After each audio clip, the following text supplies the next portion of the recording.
अच्छा बच्चों, ऐसा करते हैं, क्वेश्चन नंबर 2.3 थोड़ा टेक्निकल लग रहा है, इसको समझ लेते हैं। सबने ज्वाइन कर लिया? Okay, very good. देखें, कहता है if a vector A lies in the X Y plane, for what orientation will be both of its rectangular components be negative.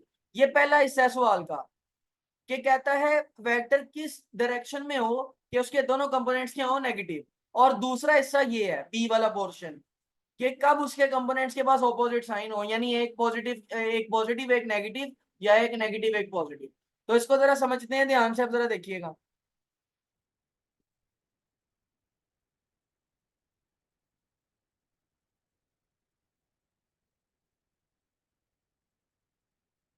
Exercise question number 2.3 है ना।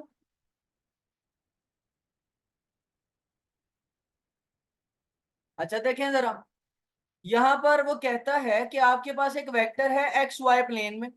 हम यहाँ पर एक एक्स वाई प्लेन ड्रॉ करते हैं जी, this is an X Y plane. और इसमें आप जानते हैं कि इसको बोलते हैं पॉजिटिव एक्स, इसको बोलते हैं नेगेटिव एक्स, इसको बोलते हैं पॉजिटिव वाई, इसको बोलते हैं नेगेटिव वाई।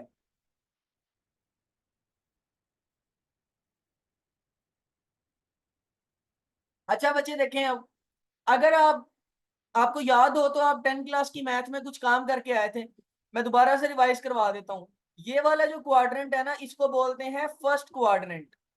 यानी ये वाला जितना हिस्सा है ना सारा, इसको बोलेंगे फर्स्ट क्वाड्रेंट। ये वाला जो सा हिस्सा है, इसको बोलेंगे सेकंड क्वाड्रेंट। ये है दूसरा क्वाड्रेंट। ठीक है ना। तो इसमें ये वाला जितना भी हिस्सा है, ये सारा हिस्सा, ये सारा सेकंड क्वाड्रेंट। ये वाला जितना भी हिस्सा है, इस हिस्से का नाम क्या था बच्चों? इस हिस्से का नाम था थर्ड क्वाड्रेंट। ठीक है बच्चे। और ये जो ये वाला हिस्सा है, इस हिस्से का नाम क्या था? Fourth quadrant. तो ये तो आपने पढ़ा हुआ है ना। अच्छा आप जरा देखें, अगर आपका वेक्टर फर्स्ट क्वाड्रेंट में है, ये फर्स्ट क्वाड्रेंट आ गया। अब अगर ये वेक्टर इस पॉइंट को शो करता है, पॉइंट का नाम हम रख देते हैं पॉइंट पी। इसमें होंगे ए और बी। ए वाली वैल्यू ये होगी जो इसकी वैल्यू यहां पर होगी, और बी वाली वैल्यू ये होगी जो इसकी वैल्यू यहां पर होगी। तो अब देखें ना, दोनों वैल्यूज, ये वाली वैल्यू पॉजिटिव एक्स पर है और ये वाली वैल्यू भी पॉजिटिव वाई पर है, तो इसकी दोनों वैल्यूज क्या होंगी? पॉजिटिव। तो आपने यहाँ पर ये बात याद रखनी है कि अगर फर्स्ट क्वाड्रेंट में है आप, तो आपकी दोनों वैल्यूज क्या होंगी? पॉजिटिव। यानी यहाँ पर अगर मैं लिखना चाहूं, तो आपका ए भी पॉजिटिव होगा और आपका बी भी क्या होगा? पॉजिटिव। अच्छा दूसरी तरफ आए, अगर मैं यहाँ पर एक वेक्टर ड्रॉ करूं सेकंड क्वाड्रेंट में, तो ये आ गया जी सेकंड क्वाड्रेंट। ये मेरा वेक्टर है। अब सेकंड क्वाड्रेंट में अगर आप देखें, ये इस पॉइंट को शो कर रहा है, पॉइंट को नाम दे देते हैं जी पी। और पी के पास दो पॉइंट्स होंगे ए एंड बी। एक पॉइंट होगा ये वाला और एक पॉइंट होगा ये वाला। अब देखें, ये वाला जो पॉइंट है, ये नेगेटिव एक्स पर है, और ये वाला जो पॉइंट है, ये पॉजिटिव वाई पर है। तो इसमें आपने याद रखना है कि अगर कोई वेक्टर सेकंड क्वाड्रेंट में होता है, तो उसमें आपने फिर ये बात याद रखनी है कि उसका जो एक्स है वो नेगेटिव होगा, और जो y है वो पॉजिटिव होगा। यानी इसमें से जो a है वो x है और वो होगा नेगेटिव, जबकि जो b है वो y है, वो क्या होगा? पॉजिटिव। बच्चे समझ आ रही है ना बात? अगर मैं यहाँ पर आपके पास थर्ड क्वाड्रेंट में एक वेक्टर डालूं, ये आया थर्ड वेक्टर, थर्ड क्वाड्रेंट। अब अगर आप इस थर्ड क्वाड्रेंट वाले वेक्टर के ऊपर गौर करें, तो ये इस पॉइंट को शो करता है, और फॉर एग्जांपल इस पॉइंट को हम कहते हैं पी, ये भी ए बी को शो करता है। अब इसकी एक वैल्यू ये है यहाँ पर, और एक वैल्यू ये है यहाँ पर। तो एक वैल्यू इसकी नेगेटिव एक्स पर है और एक वैल्यू इसकी नेगेटिव वाई पर है। तो यहाँ पर आपने ये बात याद रखनी है कि अगर कोई वेक्टर थर्ड क्वाड्रेंट में है, तो फिर जो है उसका एक्स वो भी नेगेटिव होगा, और उसका जो वाई है वो भी क्या होगा? नेगेटिव। बिल्कुल इसी तरह अगर मैं फोर्थ क्वाड्रेंट में एक वेक्टर ड्रॉ करूं, ये वेक्टर आ गया। अब इस वेक्टर की जो वैल्यूज हैं, ये इस पॉइंट को शो कर रहा है और इस पॉइंट को हम कहते हैं जी ए बी। तो इसका एक पॉइंट ये होगा पॉजिटिव एक्स और एक इसका पॉइंट ये होगा नेगेटिव वाई। तो इसमें आपने याद रखना है कि अब इसकी जो एक्स वाली वैल्यू है वो है पॉजिटिव और जो वाई वाली वैल्यू है वो है नेगेटिव। अब आपको सवाल याद होगा, सवाल में उसने दो पोर्शन पूछे थे आपसे।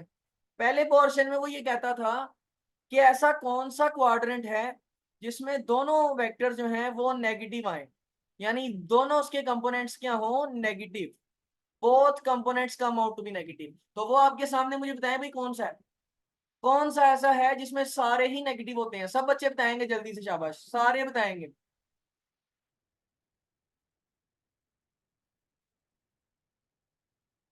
बिल्कुल बिल्कुल, ये जो थर्ड वाला क्वाड्रेंट है इसमें दोनों नेगेटिव हैं। तो आप यहाँ पर लिखेंगे कि अगर हम एक वेक्टर को थर्ड क्वाड्रेंट में डालें तो फिर उसके दोनों कंपोनेंट्स जो हैं वो क्या आएंगे, नेगेटिव आएंगे। और बी वाले पोर्शन में उसने पूछा था कि ऐसा कौन सा है जिसमें एक पॉजिटिव एक नेगेटिव हो, या फिर एक नेगेटिव एक पॉजिटिव हो। तो मुझे बताएं जी ऐसा कौन सा है।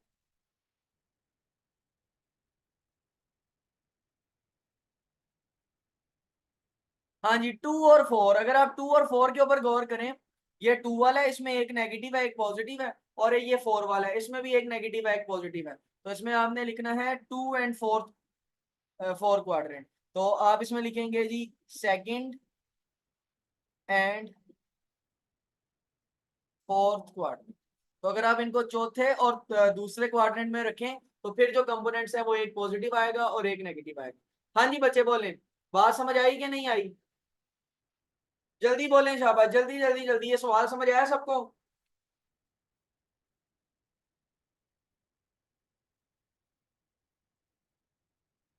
Okay very good very good.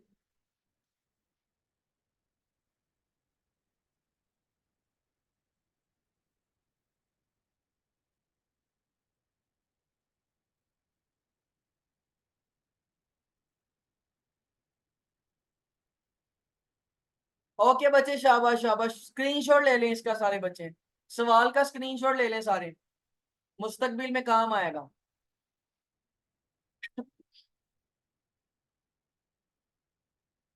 1 2 3 okay bye.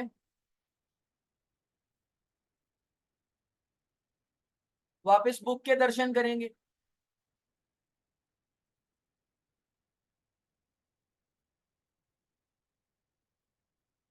अच्छा बच्चे देखें अब जरा, पहला सवाल हो गया, दूसरा सवाल हो गया, तीसरा हो गया, चौथे सवाल पे गौर कीजिएगा। कहता है if one of the rectangular components of a vector is not zero, अगर एक रेक्टेंगुलर कंपोनेंट जीरो नहीं है। अब मुझे बताएं अगर एक जीरो नहीं है तो दूसरा वो क्या कहेगा, जीरो। इसका मतलब अगर आपके पास दो कंपोनेंट होते हैं ना, ए एक्स होता है और क्या होता है ए वाई, तो एक जीरो होगा जबकि एक जीरो नहीं होगा। ठीक है ना, बात समझ आ रही है। तो कंडीशन वो ये दे रहा है कि अगर किसी वेक्टर के रेक्टेंगुलर कंपोनेंट में से एक वाला वेक्टर जीरो नहीं है और दूसरा जीरो है, तो क्या उस पूरे वेक्टर का मैग्नीट्यूड जीरो हो सकता है। यानी ए एक्स जीरो है, ए वाई जीरो नहीं है, तो क्या ए वेक्टर की मैग्नीट्यूड जीरो हो सकती है। अब जरा इसको समझते हैं,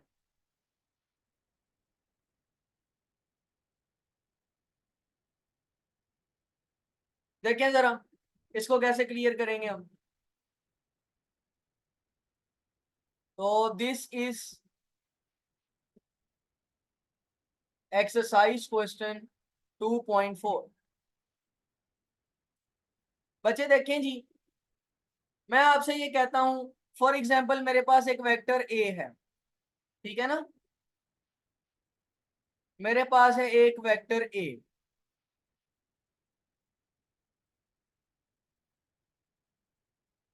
ये अंडर रूट ए स्क्वायर, जी जी बिल्कुल इब्राहिम वहीं से प्रूव होगा। तो लेट्स से कि आपके पास एक वेक्टर ए है, उस वेक्टर के दो कंपोनेंट्स होते हैं, आपको भी पता है प्लेन में दो कंपोनेंट्स होते हैं ए वेक्टर के। तो मैं कहता हूं जी फॉर एग्जांपल वेक्टर ए है, वेक्टर ए के दो कंपोनेंट्स बना लेते हैं। एक वेक्टर ए का कंपोनेंट है ए एक्स जो कि जीरो है, और एक इसका कंपोनेंट है ए वाई जो कि जीरो नहीं है। तो हम उसको कह देते हैं जी ए वाई क्योंकि जीरो नहीं है, ए वाई को हम कहते हैं जी 8 न्यूटन, फॉर एग्जाम्पल। अब आप देखें, अगर आपने ए वेक्टर का मैग्नीट्यूड निकालना है, तो ए वेक्टर के मैग्नीट्यूड निकालने का फार्मूला सबको याद है, अंडर रूट ए एक्स का स्क्वायर जमा ए वाई का square divide by A x तो 0 है तो 0 का स्क्वायर, ए वाई है 8 तो आएगा 8 का स्क्वायर। अब आप देखें, ये आपके पास बनेगा 0 का स्क्वायर खत्म हो जाएगा, अंदर बचेगा 8 का स्क्वायर, स्क्वायर स्क्वायर रूट से मर गया, आंसर आया 8। तो आप देखें कि क्या वेक्टर 0 हुआ? नहीं। तो आपने यहाँ पर लिखना है, इसका आंसर इस तरह से लिखना है, सब बच्चे ध्यान से सुन लें। आंसर इसका पहले आप लिखेंगे बड़ा सा नो, कहता नहीं है नो, तो नो लिखेंगे, और नो लिखने के बाद आप लिखेंगे कि if only one component of a vector is 0, its magnitude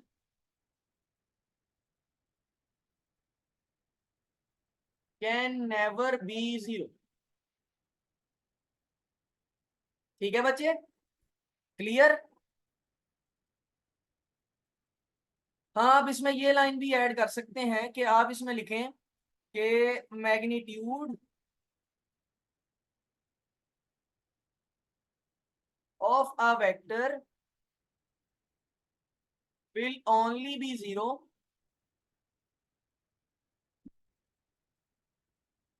when both components are 0।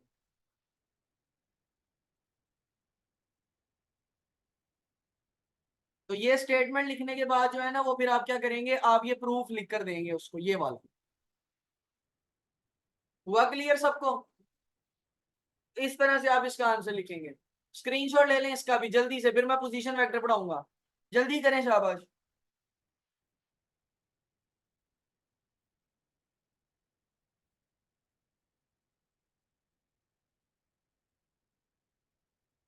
अच्छा भाई देखें जरा, 1 हो गया, 2 हो गया, 3 हो गया, 4 हो गया, 5 वाला और 6 वाला, 5 वाला और 6 वाला, चलें ये आप खुद कीजिएगा, और कल फिर हम इसको डिस्कस करेंगे। आज वैसे भी हमारे पास टाइम थोड़ा है, अगर एंड पे टाइम बचे ना, फिर मैं आपके साथ डिस्कस कर लूंगा, नहीं तो फिर आपने खुद ही करना है, और फिर कल मुझे बताना है इसके वाले से, अगर समझ नहीं आएगी तो मैं दोबारा समझा दूंगा।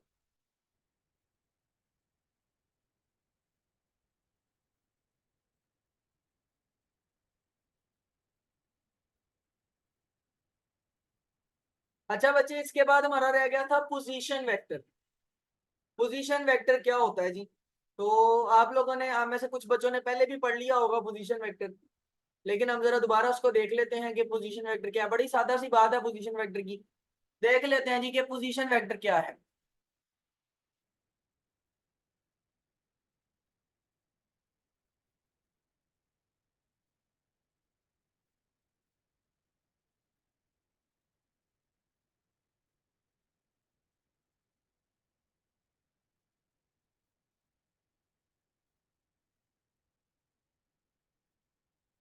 पोजीशन वेक्टर, अच्छा बच्चे अब जरा देखें कि व्हाट इज पोजीशन वेक्टर, या पोजीशन वेक्टर क्या होता है।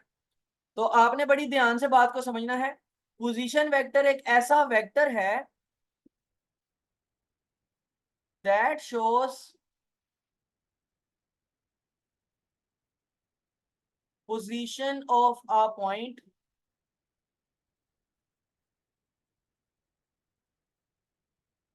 With respect to origin. ये एक ऐसा वेक्टर है जो ओरिजिन के हिसाब से आपको किसी पॉइंट की डायरेक्शन बताता है, पोजीशन बताता है। अब तवज्जो दें, फॉर एग्जांपल ये आपके पास एक रेक्टेंगुलर कोऑर्डिनेट सिस्टम है। इस रेक्टेंगुलर कोऑर्डिनेट सिस्टम में इस जगह पर, फॉर एग्जांपल हम इसको कह लेते हैं जी, फ्रेंड 1 का घर है, और दूर कहीं फ्रेंड 2 खड़ी हुई है इंतजार में, फ्रेंड 2।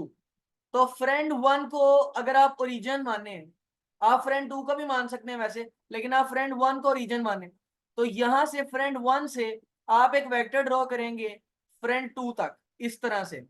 और ये जो वेक्टर है ये क्या कर रहा है एक्चुअली, ये आपको ये बता रहा है कि फ्रेंड 1 की जगह के हिसाब से, यानी ओरिजिन के एतबार से फ्रेंड 2 की पोजीशन क्या है।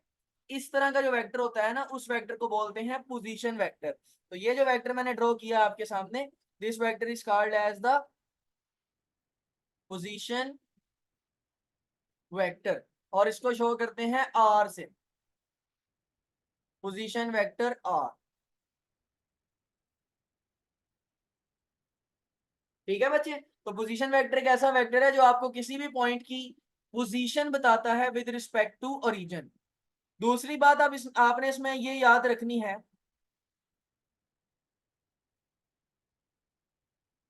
तो दूसरी बात जो है वो आपने इसमें ये याद रखनी है कि जो पोजीशन वेक्टर है वो मोस्टली रिप्रेजेंट किया जाता है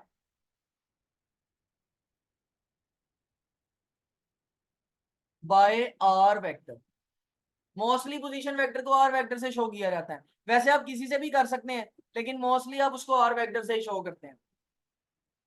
ठीक हो गया बच्चे। अब हम आते हैं पोजीशन वेक्टर इन स्पेस।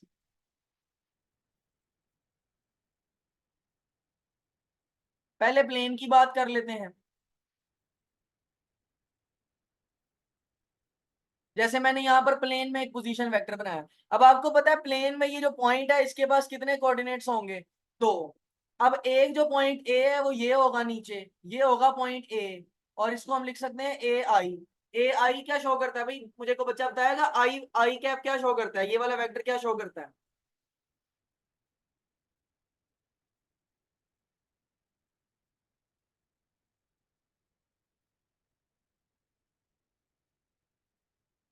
जी, ये एक्स एक्सिस की डायरेक्शन शो करता है, it is a unit vector. और मुझे बताएं कि इस साइड पर जो वेक्टर बनेगा, जो इसकी वैल्यू बनेगी बी वाली, वो बनेगी बी जे कैप। तो ये जे कैप क्या बनता है यहाँ पर, तो ये जे वेक्टर यहाँ पर जो है वो इसकी पोजीशन बताता है अलोंग द वाई एक्सिस। अब आप देखें कि इसमें आपके पास दो पॉइंट्स आ गए, तवज्जो से देखें।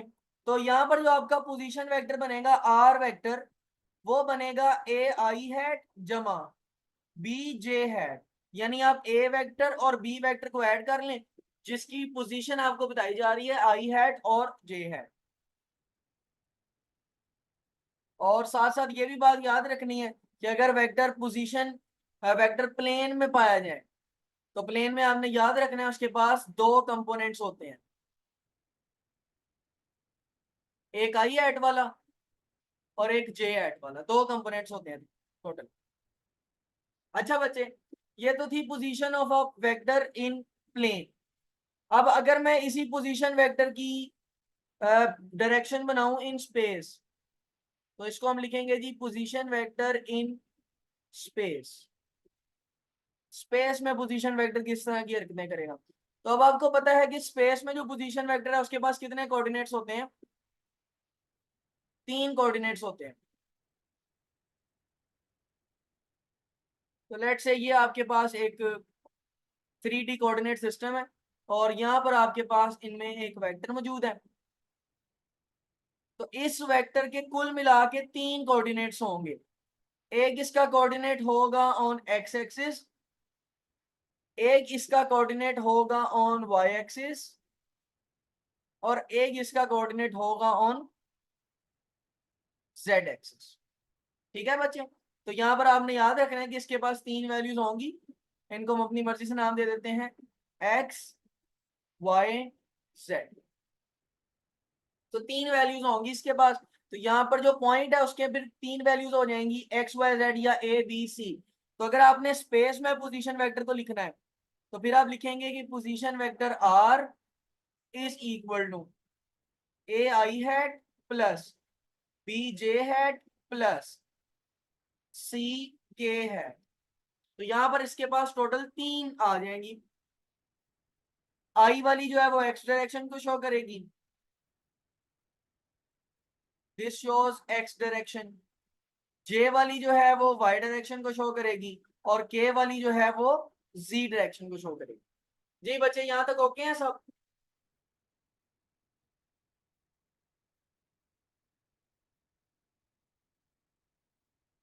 ओके शाबाश, वेरी गुड। हमारी क्लास 5 बजे शुरू हुई थी ना?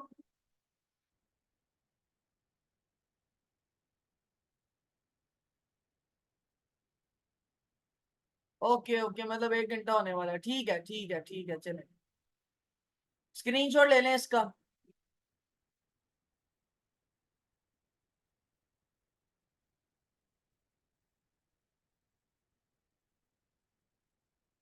अगर किसी का कोई सवाल है या कोई मसला मसाइल है तो मेरे से पूछें।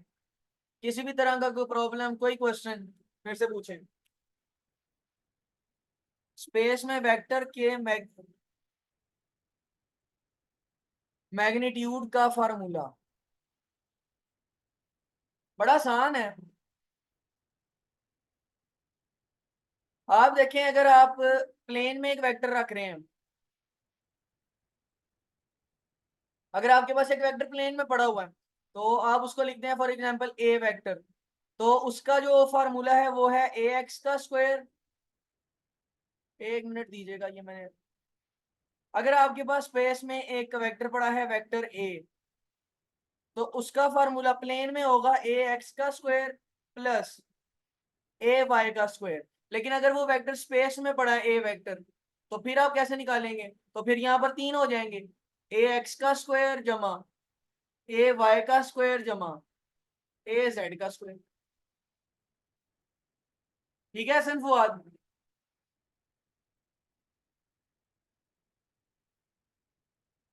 ये वाला मैग्नीट्यूड है प्लेन में, और ये वाला जो मैग्नीट्यूड है वो है स्पेस में। बताएं जरा, क्लियर हुआ है हसन आपको?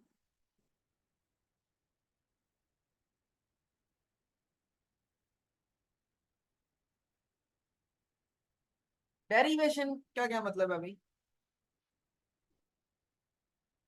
व्हाट इज द मतलब ऑफ डेरिवेशन? आप अपना माइक खोल के बात कर लें तो मेरा ख्याल है ज्यादा बेहतर है।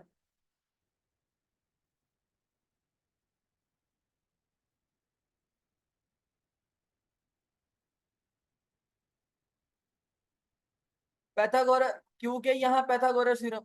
हाँ हाँ हाँ हाँ, ठीक है, मैं समझ गया। अच्छा, अगर आप स्पेस में चले जाए ना, तो फिर क्वाड्रेंट बढ़ जाते हैं, फिर एक ट्रायंगल नहीं होता, ज्यादा ट्रायंगल होते हैं। तो ज्यादा ट्रायंगल में आप हर ट्रायंगल का अलग अलग पैथागोरस थ्योरम लगाते हैं। हर ट्रायंगल पे जितने भी ट्रायंगल बनते हैं, उन पे आप अलग-अलग पैथागोरस थ्योरम लगाते हैं। और अलग-अलग पैथागोरस थ्योरम लगाने के बाद उसका नेट इफेक्ट आप कैलकुलेट कर लेते हैं। तो नेट इफेक्ट यही आता है। इसलिए हम इतने बड़े झंझटों में कभी भी नहीं पढ़ते, किसी भी टेक्स्ट बुक में राइटर कभी भी इतने बड़े झंझट में नहीं पढ़ता। वो आपको कहता है ये प्लेन में है और ये स्पेस में है। अगर आपने फिर भी बस इधर कि आपने करना ही करना है, तो फिर आप ऐसा करें कि उसके अंदर एक ट्रायंगल नहीं बनेगा, 4 ट्रायंगल बन जाएंगे स्पेस के अंदर। तो फिर आप सारे ट्रायंगल्स को कैलकुलेट करें। आप पहले एक्स वाई प्लेन के ट्रायंगल को कैलकुलेट करेंगे, फिर आप एक्स जी प्लेन के करेंगे, और फिर आप वाई जी प्लेन के। तो ये 3 ट्रायंगल आपके पास बन जाएंगे पहले क्वाड्रेंट में स्पेस के। इन तीनों को कैलकुलेट करने के बाद आप इनका रिजल्ट को एडअप कर दें, यही आएगा। समझ आ गई?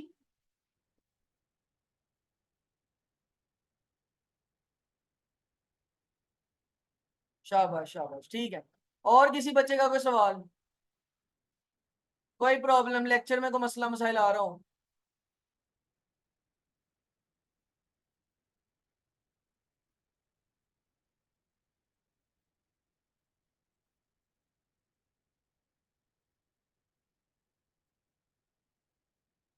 ठीक है, सब ओके है।